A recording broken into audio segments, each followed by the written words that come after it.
Tuongeye kubaha ikaze banywanyi bacu bakunzi bahere muri kurikirana mu mpande z'isi ikaze muri ano makuru tugiye kubabwira amakuru ariko aravuga ku isi muri kano kanya.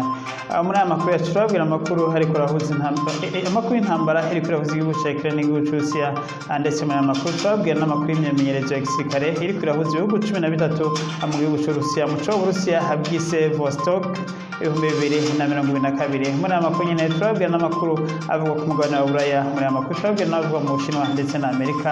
Muri aya makuru kandi turababwira ayavugwa ku mugabane wa Afurika. Kaze ni muri aya makuru. Tuongeye kubaha ikaze banywanyi bacu bakunzi bahere tubusabwira sabone cyangwa kugira subscribe batarabikora kugira ngo mushishikare gutera intege kugira ngo channel yacu ishikare gutera imbere. Tubasaba mfata umusegonda umwe cyangwa amasegonda abiri ubwire subscribe ukaba utarabikora maze kubikora naho turagushimiye. Kaze muri ano makuru. Amakuru yacu rero nkuko twe tubabwiye tugiye kuyahera ku ntambara iri kuyahuza igihugu ca Ukraine n'igihugu c'Uburusiya. Tukaba tugeze mu kwezi kugira indwi intambara itanguye. Intambara rero ikaba yaratanguye nkuko mwese mubizi mu c'Uburusiya bwise special operation. Iyi special operation rero akaba abantu benshi bari bazi ko izomara imisi mikeya, ariko special operation Urusiya bwatanguje igihugu ca Ukraine ikaba higiye guheza amezi ndwi. Hari n'ubu nyene rero ikaba biboneka ko atasinye nimwe na ntoya yuko ino ntambara higiye guhagarara ubwa vuba iboneka aho rero biboneka ahubwo rero ko intambara itera ikomera cyane, ndetse iboneka ko intambara ishobora gukwira no mu bindi bihugu ikava mu Burusiya ndetse na Ukraine igakwira n'ibindi bihugu, ndetse ishobora no kwadukamo intambara y'isi yose. Isi mu gihe itoraba neza iboneka nuko intambara iboneka ko ishobora gukwega kuba imbarutso y'intambara y'isi yose. Turaje mu kanya tubabwire uko byifashe mu ntambara muri Ukraine n'Uburusiya, ndetse tubabwire n'impamvu tubona ko intambara ishobora kuba imbarutso y'intambara ya gatatu y'isi yose. Ibitero rero bikomeye ingabo z'Urusiya no birabandanya mu burengerazuba bwa Ukraine, aho rero biboneka ko igihugu c'Urusiya kitagiye gusubira inyuma na gatoya. Ni mu gihe igihugu ca Ukraine cari kimaze imisi kiboneka ko kiriko kirasatira cyane gose kugira ngo hacigizeyo ingabo z'Urusiya na cyane cyane mu karere ka Kherson, ariko harabera imigwaniko menze. Igisirikare ca Ukraine kikaba cari camenyesheje kuri uyu wa gatanu heze ko cafashe ibirindiro bitari bike vy'ingabo z'Urusiya, ariko rero ingabo z'Urusiya zikaba zimenyesha ko atakirindiro na kimwe ziratakaza bigoye, aho rero kubera imigwano ikomeye cyane gose iriko irabera muri kano karere ka Kherson bigoye kumenya vy'ukuri uriko aravuga amakuru y'ukuri yaba mu ruhande rw'Urusiya ndetse no ku ruhande rwa Ukraine. Ico tuzi gusa nk'abamenyesha amakuru nuko ingwano ikomeye cyane gose muri kano karere ka Kherson hamaze iyi ndwi yose iheze ingwano iriko irabera muri kano karere ka Kherson. Ahariho ino ntambara ku ruhande rwa Ukraine ikaba iri kwiragwanwa n'abasirikare bari bamaze imisi bari mu myitozo mu gihugu c'Ubwongereza ndetse no mu gihugu ca Scotland, aho biboneka rero ko bazananye inguvu zikomeye cyane. Atibutse ko na Amerika nayo yari yabahaye ibigwanisho bishasha byinshi cyane, harimo n'amamisire atera agera kure cyane gose, ndetse n'antimisile system y'ubwoko bwinshi cyane, ndetse aho bikekwa ko hari na antimisile system yo mu bwoko bwa Iron Dome isanzwe ikoreshwa n'igihugu ca Amerika antimisile system ya mbere, ndetse n'igihugu ca Israeli. Nazo rero bikaba bivuga ko zoba zaramaze gushika muri kino gihugu ca Ukraine, ndetse bakaba bararose n'indege za gisirikare, indege zari zisanzwe zikoreshwa n'igisirikare ca kera ca Soviet Union. Rero igihugu ca Ukraine kikaba caronkejwe indege zishika kuri 14 za gisirikare muri kino gihe bariko barakoresha. Rero bikaba biboneka ko intambara iriko itera ikomera cyane gose, na cyane cyane ko biboneka ko ku mpande zose atagushaka guhagarika haruno rugamba ruriko rurakomera. Uburusiya rero inyuma yaho imigwano nubwo ikomeye muri kano karere ka Kherson, ariko rero Uburusiya bwamutse buratera ibindi bisagara byo hakurya ya kano karere ka Kherson. Hari twavuga nk'amamisire yatewe mu karere ka Kharkiv, aho ndetse bivuga ko yahitanye abantu batari bake. Igitigiri c'abantu baba bahitanywe n'ibihetero vyakozwe mu karere ka Kharkiv bikaba bitaramenyekana, ariko amakuru turose mu kanya avuga ko haba hapfuye abantu batari bake. Abatabara bariko baratabara, ariko rero ntituramenya neza amaze kuhapfa. Ikindi gitero c'Urusiya cakozwe ni mu karere ka ibindi bitero vy'Urusiya nako vyabereye nyene hafi y'ikigega ca nuclear power plant ca Zaporizhzhia nuclear power plant aboneka rero ko ingabo za Ukraine n'ubu zidahaha kubandanya zitera amamisire muri kano karere maze rero ingabo z'Urusiya nazo zikagerageza kwishura n'ingabo za Ukraine zishaka gufata kino kigega ca Zaporizhzhia nuclear power plant. Tubutse ko Perezida Zelensky yamishije ko kino kigega ca Zaporizhzhia nuclear power plant igomba zanka vyakunda gusubira mu minwe y'igihugu ca Ukraine, ariko rero bikaboneka ko ibi bitagiye koroha na cyane cyane ko Uburusiya nabwo bwahise buhongereza abasirikare benshi cyane ndetse bukaba bumaze gushiraho n'amasysteme antimissile system. Tubutse kandi ko ku munsi w'ejo abahinga aba Atomic Agency ba Nations Unies bagiye gushika bishikiye muri kano karere karimo kino kigega ca Zaporizhzhia nuclear power plant, aho rero umurongo w'abakozi benshi cyane gose ba Atomic Agency ba oni bagiye muri kano karere bakaba bagiye kuraba uko byifashe kuri kino kigega, ndetse rero raporo bahuriye ko bakaba baza nuko iraporo ya mbere imaze gusohoka inyuma yaho baviriye muri kino kigega ca Zaporizhzhia nuclear power plant. Bakaba bariko baragiriza igihugu ca Ukraine, igihugu ca Ukraine arico kiko kirakwega ibara, aho bavuga ko beretswe neza basanga amamisire yose amaze kugwa kuri kino kigega yononye kino kigega ca Zaporizhzhia nuclear power plant akaba ari igihugu ca Ukraine, ndetse bakaba bagabishije igihugu ca Ukraine ko coreka gutera amamisire muri kano karere, aho bivuga ngo ni nko gukinisha umuriro, kandi buno bumara bwa nucleaire buri muri kino kigega ca Zaporizhzhia nuclear power plant mu gihe byoramuka bishitse imisire ikagwa ko igasambura hano reactor ya buno bumara bwa Zaporizhzhia nuclear power plant, no kuvuga ko igihugu ca Ukraine coba kibonye ibara, ndetse n'ibihugu bimwe by'Uburayi byegereye, ndetse ikaba coba ari ibyago bikomeye cyane gose ibyoba isi yongeye kubona inyuma y'imyaka 77 iheze amabombe ya nucleaire atewe Hiroshima na Nagasaki, aho rero ubu tumaze imyaka 77 tutarigera twongera kumva aho bombe ya nucleaire yatewe. Rero abahinga ba Nations Unies benshi barishikiyeyo, ndetse bakaba bafashe urugendo runini aho bagiye hafi y'amasaha 8 yose baciye Kiev ku mugwa mukuru wa Ukraine kugira bashike muri kino aho ari kino kigega ca Zaporizhzhia nuclear power plant mu karere ka Donbas region hasanzwe rero hagenzurwa n'ingabo z'Uburusiya. Bakaba bagiye baraca ku birindiro byinshi cyane by'abasirikare ba Ukraine, ndetse bamaze kwinjira mu karere ka Donbas region naho abaca batangura guca ku birindiro by'abasirikare b'Uburusiya, rero aho bari bahawe green light canke fevere kugira ngo bashobore kurengana hari hose hari birindiro baratewe ko amamodoka ari yabo, bakaba bari bashize ko amadarapo ya ONU kugira berekane ko bari muri mission ya ONU. Rero bakaba baragiye barashika amahoro, ndetse baragenzura ibikorwa byose bifuza kugenzura, maze bakaba bamaze gutanga raporo ya mbere aho bagiriza Ukraine nkuko mwazumvise ko ariyo iriko irakora amakosa mu kubandanya itera amamisire muri kano kare. Bakaba bamenyesheje ko yaba Ukraine ndetse yaba n'Uburusiya boreka kongera kugwanira muri kano kare kugira ngo ntibakwege ibara ryo mu kinjana ca 22. Turabandanya n'ano makuru yacu.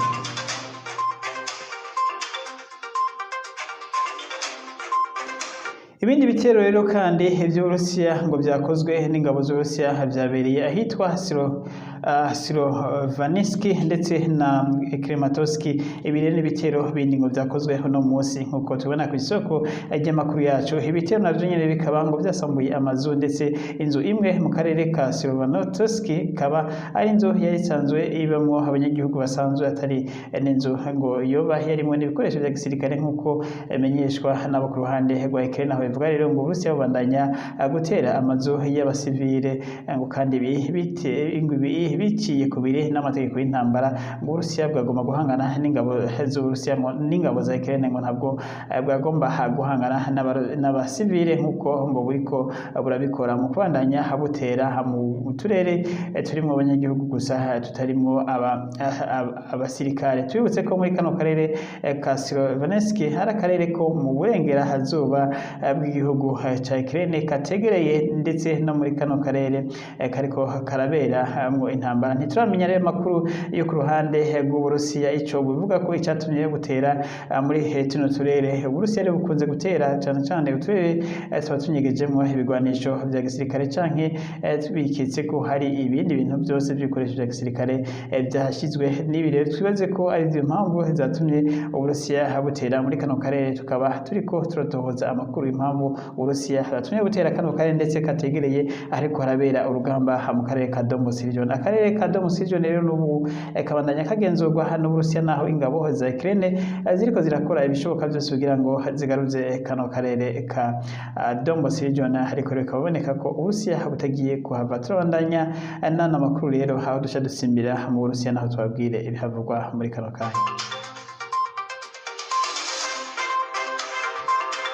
Uburusiya rero nk'uko tubabwiye mu ncamake y'ano makuru, Uburusiya bwatanguye imyimenyerezo ya gisirikare biboneka ko ari imyimenyerezo ya gisirikare ikomeye cyane gose yatumiwemo ibihugu byinshi cyane gose.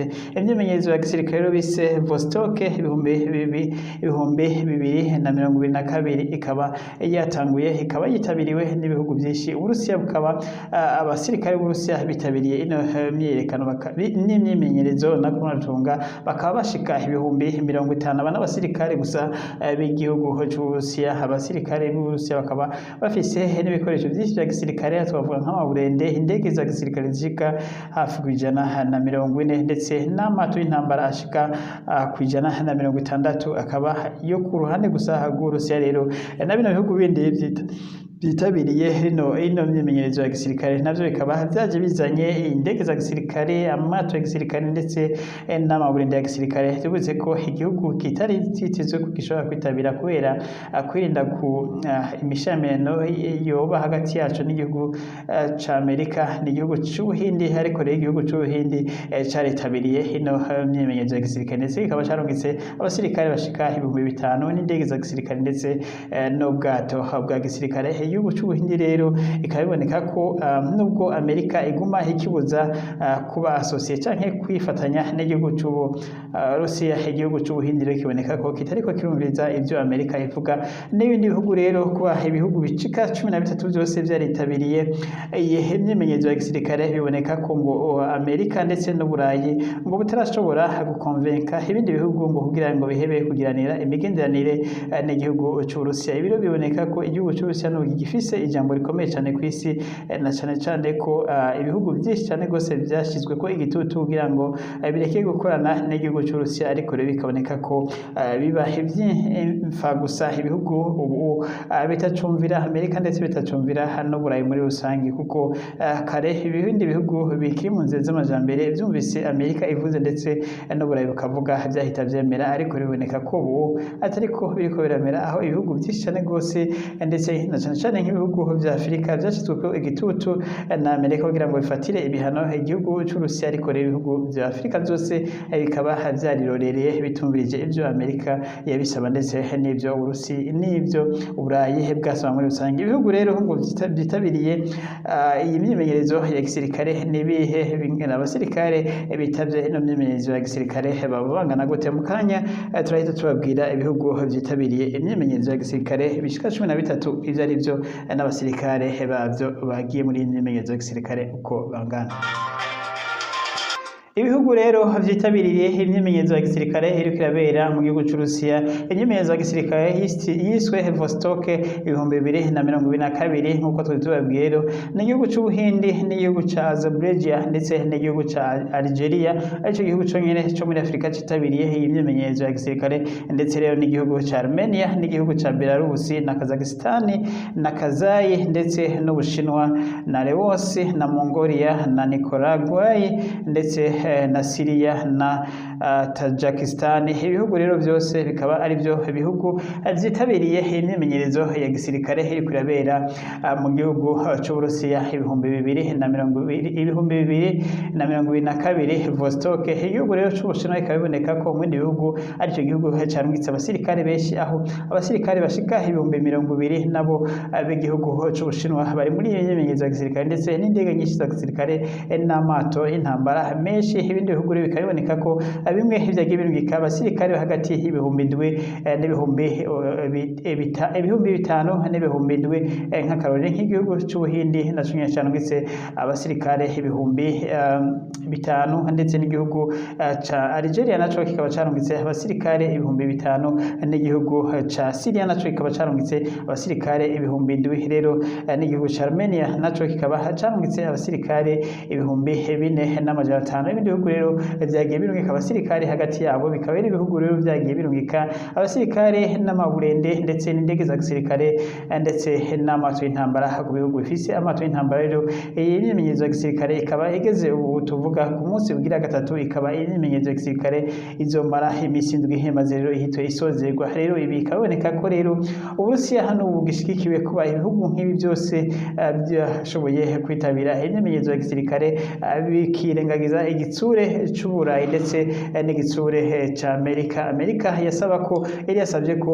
n'Ubuhindi butokwitabira imyimenyerezo ya gisirikare ariko Ubuhindi burarenga ko bwitabira imyimenyerezo ya gisirikare aho biboneka ko Ubuhindi budashaka kwerekana ko buhengamiye ku gihugu ca Amerika canke mu bihugu by'Uburayi na cyane cyane ko igihugu c'Ubuhindi gisanzwe gisangiye n'umugwi wo gutabarana n'igihugu c'Ubushinwa ndetse n'igihugu c'Uburusiya biboneka rero ko igihugu c'Ubuhindi cashimye guhagarara hagati ntikigire aho gishigikiye kuko igihugu c'Ubuhindi ntikigeze gishigikira intambara ariko nticigeze nanone kiyamiriza ndetse igihugu c'Ubuhindi gisa naho cagumye hagati na hagati nk'ibindi bihugu byose vyahisemo kuguma hagati na hagati nk'ibihugu vya Afrika turabandanya n'amakuru yacu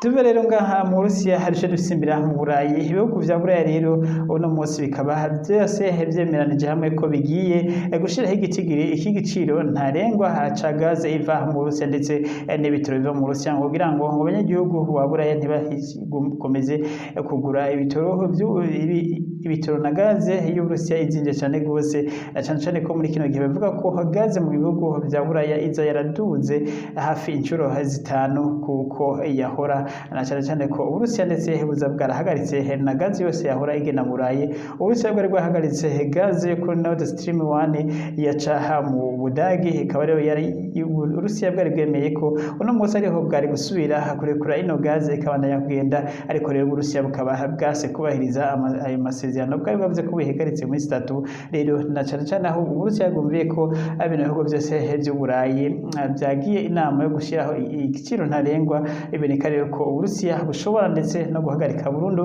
gutanga gaze mu bihugu vya Buraya Uburusiya rero bwamenyesheje ko mu guhagarika gutanga gaze uno munsi uko bwari bwamenyesheje ko ngo bwasubiye ngo bwatoye ahandi hantu hari ikibazo ngo bagomba kubanza gukora rero ariko bikaboneka ko Uburusiya by'ukuri buriko buritoza utunyoni kugira ngo bushikare guhana ibihugu vya Buraya ndetse ibihugu bimwe bivuga ko ngo Uburusiya buriko burakoresha ikibazo ca energy nk'ikigwanisho gikomeye cyane gose ku bihugu vya Buraya biboneka rero ko Uburayi muri kino gihe yaba n'amafaranga yabo ariko aratagaciro ku rugero rukomeye cyane gose amafaranga y'ibihugu vya Buraya ubu hari hasi cyane gose uganije n'idolari ndetse urugero rutigeze amafaranga y'Uburayi agera ko amafaranga y'Uburayi ndetse mu bihugu bimwe biriko biravuga ngo ugiye kuyavunja ngo bakakwiye kuvunjira kubera agumata agaciro buri munsi kubera kubura kw'ibitoro ndetse na gaze mu bihugu vya Buraya ndetse n'umuriro rero abanyagihugu bo mu Burayi bariko barariha amatara amafaranga menshi cyane gose ndetse bakariha n'amafaranga na gaze amahera menshi cyane gose ku bayirose rero bagize imana gaze iriko iraza mu bihugu vya Buraya iva muri Amerika nayo ikaba ishika izimvye nibura inshuro 10 uganije niyo bakura mu gihugu c'Uburusiya rumwe rero ntandi mahitamo bafise atari kubembereza Uburusiya kugira ngo bahe gaze rero ubu inama ya G7 bakaba bumvikanye ko ngo bose bagiye kugura gaze ku giciro kimwe yo mu Uburusiya rero nta wizi ko abuzokomeza kubaha gaze canke buzohita bubihagarika twaendereye kugira ngo tumenye ico Uburusiya bivuga ko kuko Uburusiya kuva ingingo isohotse ntibiragira ico bivuze ko Uburayi rero ukaba bwamenyesheje ngo bwafashe iyo ngingo kugira ngo bwose bwure gaze izimbutse iva mu gihugu c'Uburusiya turabandanya n'amakuru yacu Amakuru yacu akurikira rero reka tuyasimbire mu gihugu ca Argentina. Mu gihugu ca Argentina icegera ca mbere c'umukuru w'igihugu ca Argentina akaba yasimbutse urupfu ku rugero ndetse nawe nyene ubwiwe atarimvisha ngira ngo ataratora ubwenge kuba Imana yamwongeye imisi yo kubaho. Ni mu gihe rero uyu icegera c'umukuru w'igihugu yaragiye kuramutsa abasanzwe bamushigikiye ndetse bamaze imisi bari mu myerekano. Ubu rero akaba yasohotse imodokari, uyu mudamu yitwa Kirchene akaba agisohoka imodokari ahagaze ariko aramutsa abantu. Umuntu yahagaze imbere yiwe amufatira ko inkoho mu bwonko maze uwo muntu ararasa, ariko rero inkoho yanka gusohora urusoro. Bahita rero bamucungereye bamubakisha umutwe bamusubiza mu muduga, ariko rero Imana iba imukingiye gutyo ntiyashobora ino nkoho ntiyashoboye kurasa, ahita akira gutyo. Abantu benshi rero bavuze ati iki ni igitangaza gikomeye, abandi nabo ngusanga ngo no mudamu hari ngo umunyamareba ngo inkoho idashobora kumurasa. Abantu rero bagize ico bavuga ku bitandukanye, ariko rero ikiboneka nuko by'ukuri yavuye mu menyo y'urupfu, aho rero byaboneka ko yari yamaze gupfa kuko umuntu yagomba kumurasa neza neza yari yamwegereye ku buryo n'umunwa w'inkoho wamukoze ko inkoho ya pistole wamukoze ko mu ruhanga, ariko rero agiye kurasa urusoro rwanka gusohoka, ivyo bita ngo jamming bullet, aho rero urusoro rw'inkoho rwase kuva muri kano yago, kandi inkoho neza neza yari yanakokinze yashizemo urusase ariko rwanka gusohoka. Umudamu abona gukira gutyo ahita hava ngaho agenda. Rero aho rero leta ya kino gihugu ca Argentina yahise yiyamiriza, yahise ndetse ivuga ko hari ibintu bibabaje cyane biteye ubwoba kuva kino gihugu cakikukira guhitana umutegetsi akomeye nk'uko byari bwigere bibaha ku rugero nk'uko aho bamwegera ndetse aho biboneka ko uyu yashatse kumurasa yaba afise imbugita yahita amucumita imbugita kuko yari yamwegereje neza neza nk'uko mubibona ku masanamu. Rero igipolisi kikaba cyahise gitangura kugira amatohoza kimenye ko by'ukuri washaka kumwica yari umwe wenyene yamushije canke hoba hari abandi bari kumwe, nk'uko rero mubibona ko Imana yamwongeye imisi yo kubaho. Tuvuze ati pole sana kuko Imana yakongeye imisi yo kubaho. Kirchene icegera c'umukuru w'igihugu ca Argentina. Amakuru yacakurikira rero duciye dusimbira mu gihugu c'Ubushinwa ndetse tubifatanya na Amerika. Igihugu c'Ubushinwa rero n'ubu akibandanya kugirana imishamirano ikomeye cyane gose n'igihugu ca Amerika. Uno musi rero umuserukizi w'Ubushinwa mu gihugu ca Amerika New York akaba yamenyesheje ko ngo Ubushinwa bugiye gukora ibishoboka byose kugira ngo bwishure ivyo Amerika iriko irakora cyane cyane. Ni mu gihe rero Amerika isa yamenyesheje ko igiye gutanga muri yaride n'amadolari y'Amerika ku gihugu ca Taiwan, ngo muri yaride y'amadolari y'Amerika akaba azoba hari ibigwanisho nk'izoba Amerika itanze nk'ingurane igihugu ca Taiwan kizosubiza. Muri bino bigwanisho hakaba harimo anti-missile system ndetse hakaba harimo n'indege za gisirikare n'amamisile izo bita air to air, amamisile nyene ategwa n'indege kandi amamisile agera kure cyane gose. Rero ibi byose rero ibigwanisho bizoba biciye muri yaride ndetse ngo ni miliyoni 100 z'amadolari y'Amerika. Ibi rero igihugu c'Ubushinwa kikaba cyahise kivyamiza ndetse igihugu c'Ubushinwa kikaba kivuga ko kigiye gufata ngo mezire zose zishoboka kugira ngo gikingire ubusugire bw'ubutaka bwacu, ndetse bikavuga ko Ubushinwa bushobora kuba buriko buritegura gutera igihugu ca Taiwan mu gihe bino bigwanisho byoshika muri kino gihugu ca Taiwan. Bikaboneka rero ko imigendanire kuva aho Nancy Pelosi agendeye mu gihugu ca Taiwan, umukuru w'inama nshingamateka y'Amerika, kuva n'ubu itifashe neza na gatoya, aho ndetse n'amasosiyete nk'uko twababwiye amakuru yaheruka, amasosiyete akomeye cyane gose yakorera indandazwa muri Amerika y'Ubushinwa yahise hagarika gukorana urudandazwa na Amerika. Rero bikaboneka ko n'ubu icuka gitera kiba kibi. Amerika nayo birika bimenyesha ko igomba gukingira igihugu ca Taiwan nk'uko yavyemeje, kuko ngo Taiwan ifitaniye ubucuti bukomeye n'igihugu ca Amerika, kandi Amerika n'inshingano zayo gukingira igihugu ca Taiwan. Twibutse ko ndetse higeje haheze amato akomeye abiri ya gisirikare y'intambara ya Amerika, ndetse harimo iyo bita Washpikari yitwara indege za gisirikare yaciye ku butaka bwa Taiwan. Aho rero ibi byose Ubushinwa bwavyemeje, aho Ubushinwa buvuga ko ari gucokoza kudasanzwe rw'igihugu ca Amerika gicokoza igihugu c'Ubushinwa. Turabandanya n'amakuru yacu.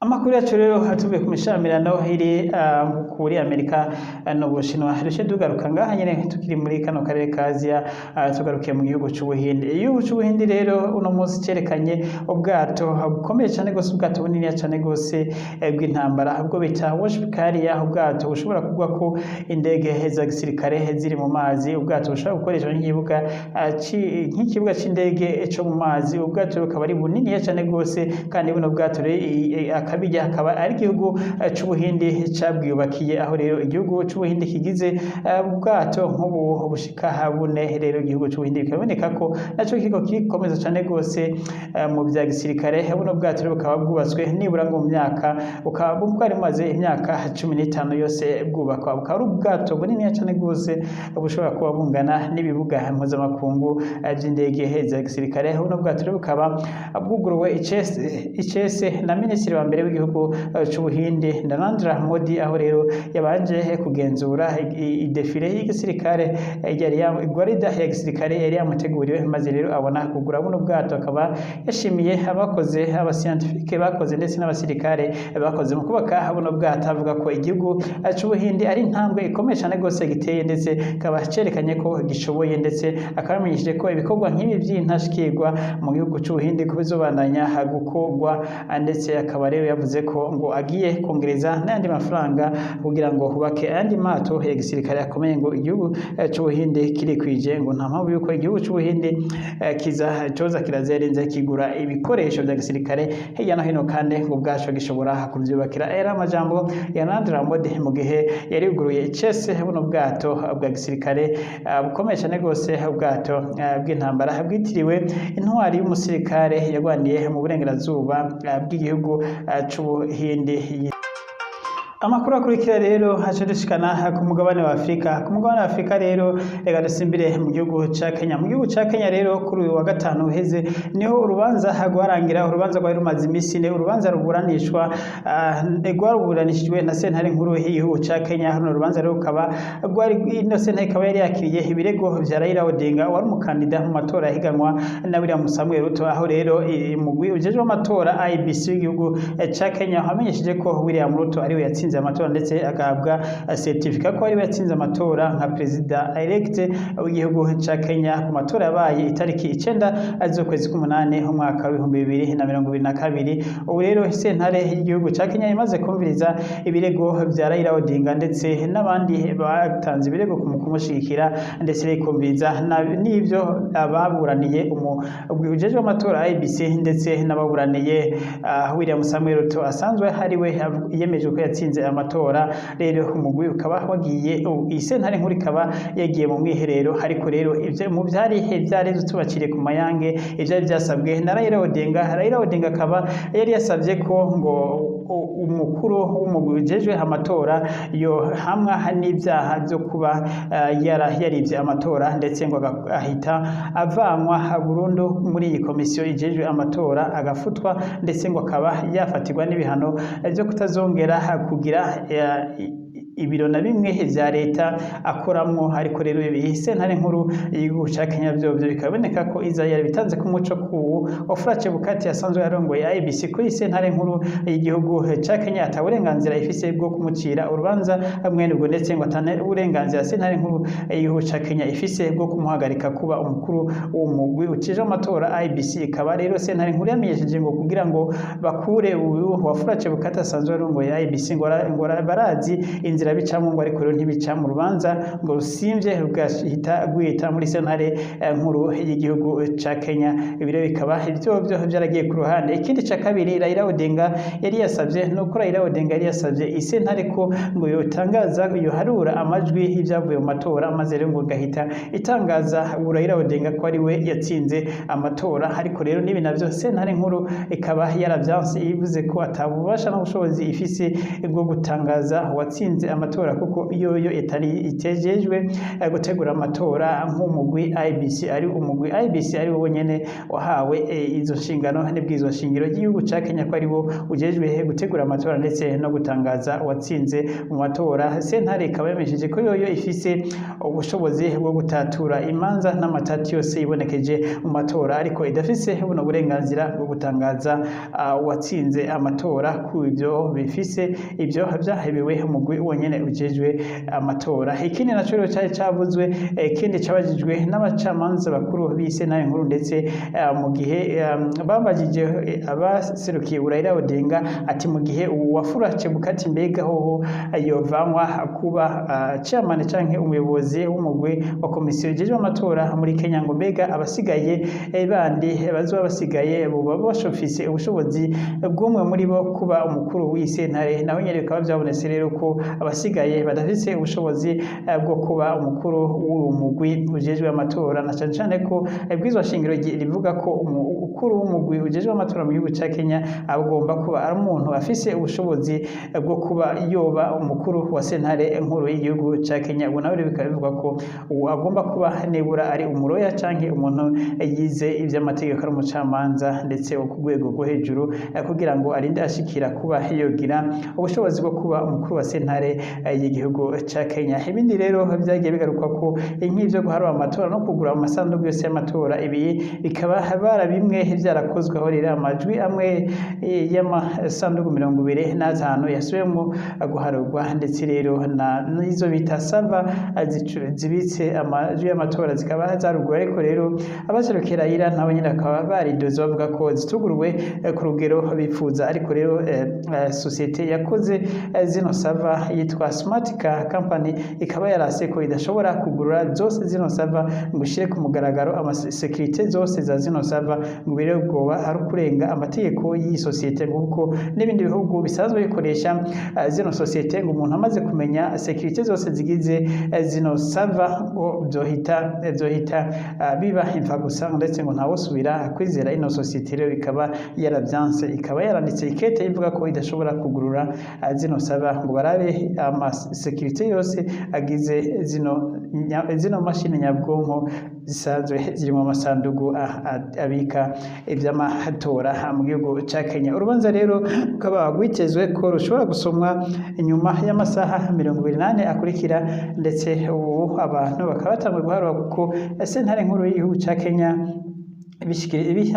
ihagarariwe n'uwitwa Madakome ndetse n'ikigera ciwe Philomena Mwiru, bakaba bamenyesheje ko abashobora gutangaza ibyavuye mu rubanza bazoca ku munsi wa mbere. Rero ubu bamaze gutangaza ivyo bavuze, icitezwe nuko gusa ububasha bemeye ko bafise no kufuta ibyavuye mu matora, bagategeka ko amatora asubirwamo canke bakemeza ko William Ruto yatsinze amatora byemejwe n'amategeko akabandanya akaba perezida.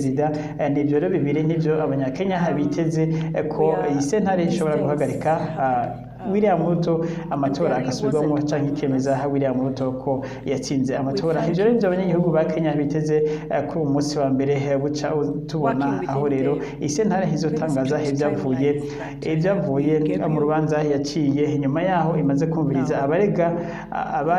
abayiregeye ndetse ikumviriza n'ivyo biregura abireguye. Tubitse ko umugwi ujejwe amatora abajejwe uno mugwi w'amatora aho bita abakomishona babo bane bari bishize ku ruhande, ndetse ku ruhande rw'umukuru w'umugwi ujejwe amatora ABC akaba asigaranye n'abandi babiri nabo wa gatatu. No kuvuga ko rero n'umugwi ujejwe amatora mu gihugu ca Kenya umaze gucika mu bice bibiri, hamwe isentare nkuru y'igihugu ca Kenya utegeka ko hasubirwamo abayandi matora mashasha. Biboneka ko rero byoba ari ikintu gikomeye cyane rwose, ndetse bivuga ko abaharabira hirya no hino ibintu bya politike y'igihugu ca Kenya bavuga ko bishobora gutera imvururu zikomeye, ndetse n'abantu benshi bakaba bohasiga ubuzima mu gihe sentare nkuru y'igihugu ca Kenya yotangaza ko amatora asubirwamo. Icyo bavuga ko ari hamwe sentare yotangaza ko William Ruto yatsinze nibura ngo ibihe byo byogendeka, ariko ni sentare nkuru yatangaza ko amatora asubirwamo. Biboneka ko bishobora kuzana ibyago bikomeye cyane rwose mu gihugu ca Kenya, na cyane ko Raila Odinga yamenyesheje ko adashobora kwemera kuja mu matora yongeye kuyoborwa n'uwafura Chebukati ayobowe umugwi IBC.